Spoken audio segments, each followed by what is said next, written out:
Hey sofrito lovers, check out this week's latest mukbang. Enjoy! What's up, my sofrito lovers? It's me, Ben Ramos, stealing that intro from Beloved's Life. I love you, Beloved's Life. This is Ben Ramos from Sofrito in My Soul, stealing intros because I have no original thoughts left in this brain after the end of a really long ass day. It is wonderful to be here in the Northwest Bronx, in the Boogie Down Bronx, just bringing you a chicken burger, French fries, mukbang. Tired, taking the glasses off because my eyes are bothering me. I'm tired. It was a long day. I promise not to talk too much about work. Some folks have said I focus too much on work. I need to focus more on this delicious chicken burger from Kennedy Fried Chicken. Yes, I said Kennedy Fried Chicken. It's one of those small little wannabe chicken chains that wishes they were KFC. New York is filled with them. There's Kennedy Fried Chicken. There's Kansas Fried Chicken. There's Pennsylvania Fried Chicken. There's all these little places. This is Kennedy's. Kennedy's is probably the biggest of all these wannabe chains. Buen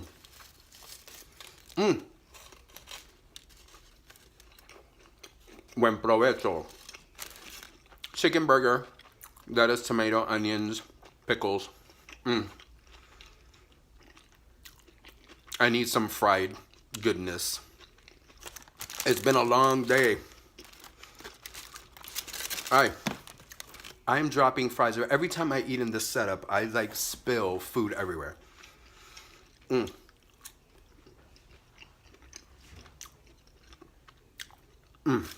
The fries are old and soggy,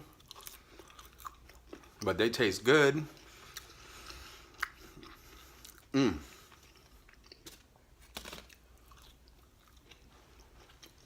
Sometimes you got to give it up for those like little wannabe chains, those little hood rat places. Sometimes the food is great. I love their chicken burger.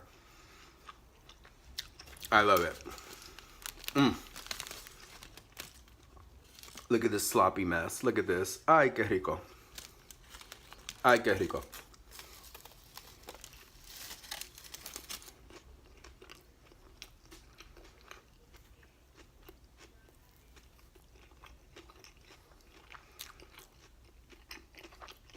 Had an interesting day today. A little bit of a story time. Kind of a story time, kind of a personal statement. Shame. We have this ability to internalize shame that can be very debilitating and disempowering. I'm talking about shame because I work with kids all day. We're really good at shaming kids, insinuating shame into them. And I'm talking about that because I work with some really interesting kids from a lot of diverse backgrounds. And today I kept getting this running message. I feel like, the universe was lining up certain things for me to talk about it.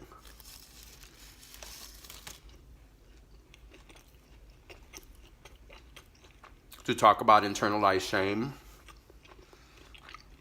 I have students who come from different countries, speak different languages, eat different types of food, different cultures, blah, blah, blah, so on, so on.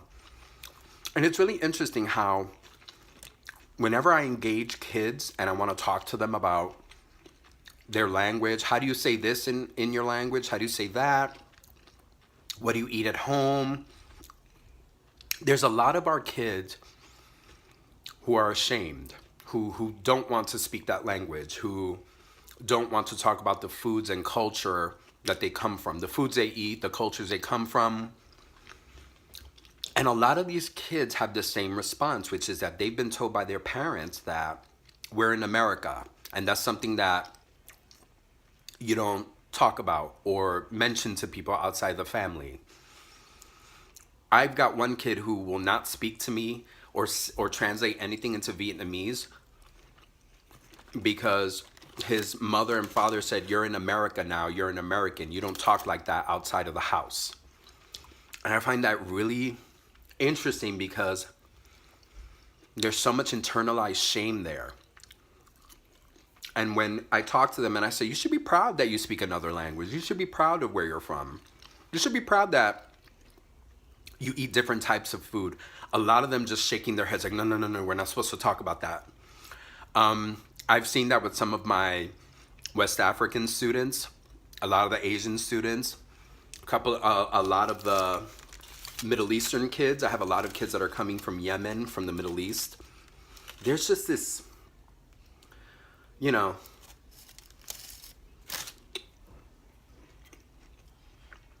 internalized shame. Sometimes they'll tell you, my family's from tal country, but I'm American. I'm from here. I'm from here. And they say it like, they say it in this urgent kind of scared way. I think it's shame. I think it's nationalism. I think it's fear, discrimination.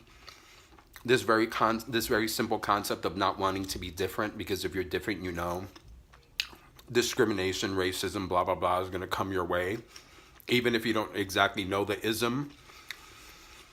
And I've got kids who have shame because of their ADHD. They have shame about their parents, you know, not being married. It's just like, it's really interesting how kids internalize these things.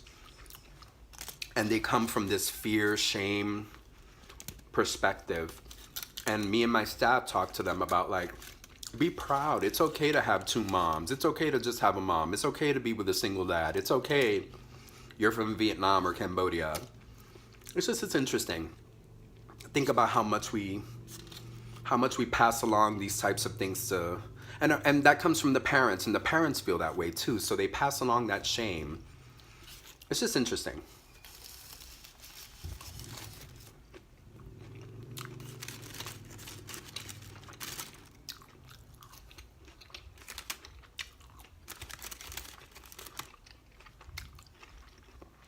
And I know it's very multi-layered, and it's not just about shame. People, poor working class people, are always fighting to survive, fighting to be included. And I know parents didn't mean to do this purposefully. I think society does. But, you know, I find it interesting. All day today, I felt like I was having those types of interactions. One kid is ashamed to talk in Vietnamese. One kid is ashamed to talk about being Muslim. One kid was ashamed of her medical condition because she happens to be diabetic as well, and feels very, she was ashamed. She felt embarrassed. She doesn't want to talk to me in front of people about it sometimes. And I don't know, all this shame. And they're so young, and they carry that with them all the way up until they reach, and I mean, hey, not to say that not to say that we're not affected as adults, because we are.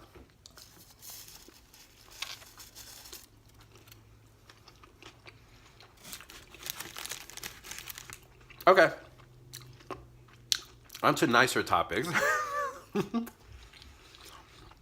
My partner David is back in New York City. He finished his tour. He's no longer on the On Your Feet tour. He's in Washington Heights here in New York City, waiting for me to get home after this mukbang. I'm very blessed. I have my apartment here in the Bronx, and I share his apartment in the Heights. He's home. He leaves on Monday for a new job, but that tour, it's not a tour actually, I'm sorry. It's a great job in Connecticut, a play. He'll be 2.5 hours away, so I'm going to spend a couple of weekends in Connecticut with him. It's getting nicer, so Connecticut is going to be beautiful. If you've never been to Connecticut in the fall or the spring, you should. It's absolutely gorgeous. So my bear is home, and I am so happy.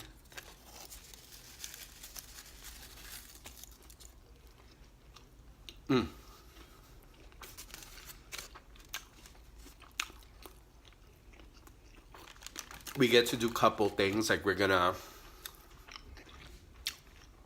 of course, we're smooching and hugging and kissing after work and being together and sharing space, and that's fantastic.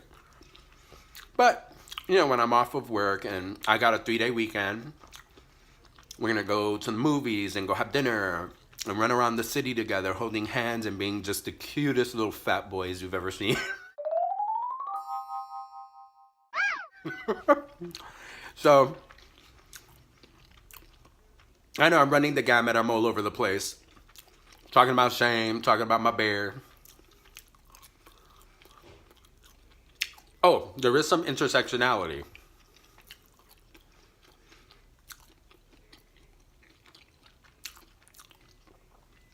Walking around our neighborhood in the Heights, which is a very Latino, Dominican, Caribbean neighborhood,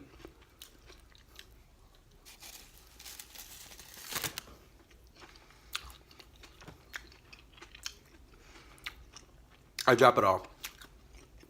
Walking in our neighborhoods, we're not always as demonstrative as we would be if, say, we're in Chelsea or the Village or anywhere that's like a gayborhood. And part of it is fear, because you never know. And part of it is shame. And I can remember recently reading an article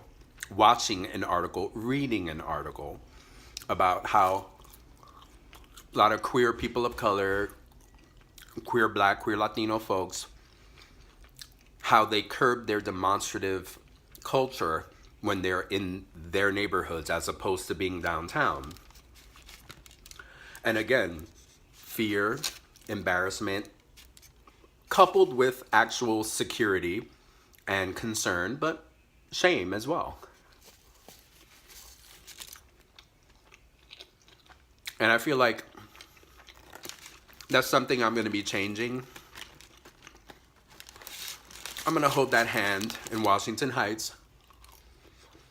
Whoever has a problem, step.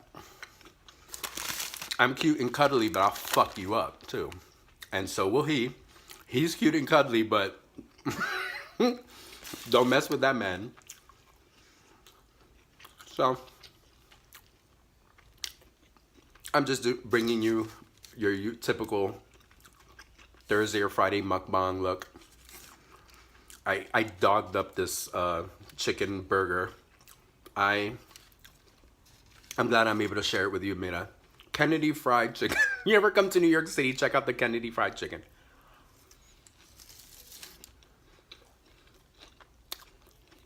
Shame, my bear, moving around, so, claiming my space, claiming my area. It's all what it's about. So mi gente, look. I'm going to finish up these fries and this burger. I really shouldn't eat the rest of these fries because it's a lot of carbs, but I'm tired. And I'm hungry. And I'm kind of stress eating too. It was a long day. So frito lovers, if you like this mukbang, which was all over the place, click the like button, share it, click notifications, follow me on my social media. Sofrito en My Soul, Facebook, Twitter, Instagram, and my blog, sofritoenmysoul.blogspot.com. Talk about food, restaurant reviews.